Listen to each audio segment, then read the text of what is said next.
അവൻ കാറ് വാങ്ങിക്കാൻ പോയിരുന്നെങ്കിലേ എന്നെയും കൂടെ കൊണ്ടുപോകണമായിരുന്നു. അത് ശരി. അപ്പൊ പിന്നെ എന്നെയും കൂടെ കൊണ്ടുപോകേണ്ടി വരില്ലേ?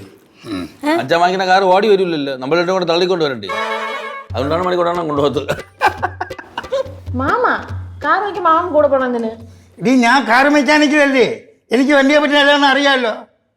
എന്തൊരു മെക്കാനിക്കല്? ഓ ഞാൻ വിളിച്ച മാനുവലായിരിക്കും. മെക്കാനിക്. ആ അത് തന്നെ. ഒന്ന് മിണ്ടായിരിക്കോ? എന്റെ മാമനാണ് കാറ് മേടിക്കാൻ പോയിരിക്കുന്നത്. പക്ഷെ കാർ ഓടിക്കാൻ പോണത് ഞാനാണ്. എന്താ? എന്ത്? എങ്ങനെ? എടി ഞാൻ കാർ ഓടിക്കുമ്പോ അപ്പോഴും നീ കൂടെ കാണുമല്ലോ. അങ്ങനെ പറ. എനിക്ക് ഡ്രൈവിംഗ് പഠിക്കാനുള്ളതാണ്. അങ്ങനെ ഞാൻ പഠിച്ചിട്ട് നീ പഠിക്കണുള്ളൂ കേട്ടാ. പിന്നെ ഇവിടെ ആരാണ് മൂത്തത്? അപ്പു. അതല്ല, ഡ്രൈവിംഗ് അറിയാത്തല്ല ആരാണ് മൂത്തത്? അതും അപ്പു. എന്തടി കളിയാക്കണല്ലേ? ഞാനാ, അവരല്ലേ കളിയാക്കണത്. എന്താണെങ്കിലും ഞാൻ പഠിച്ചിട്ടേ നീ പഠിക്കണുള്ളൂ കേട്ടാ പിങ്കി. കാർ വാങ്ങിച്ചാലേ ഫസ്റ്റ് ട്രിപ്പ് നമുക്ക് ടൂർ പോയല്ലോ. ഫസ്റ്റ് ട്രിപ്പ് ടൂർ പോയാലോ? എന്ത് പോണ്ടേ?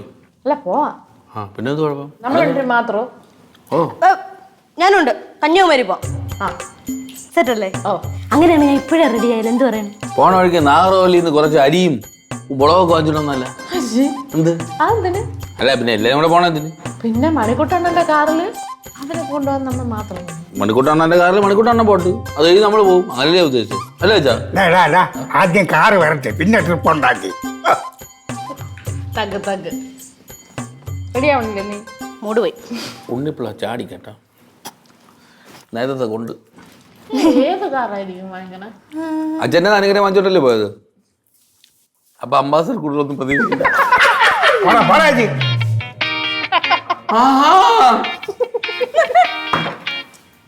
പോടാ പോടെ ഇങ്ങനെ മാറി ഉള്ളല്ലേ.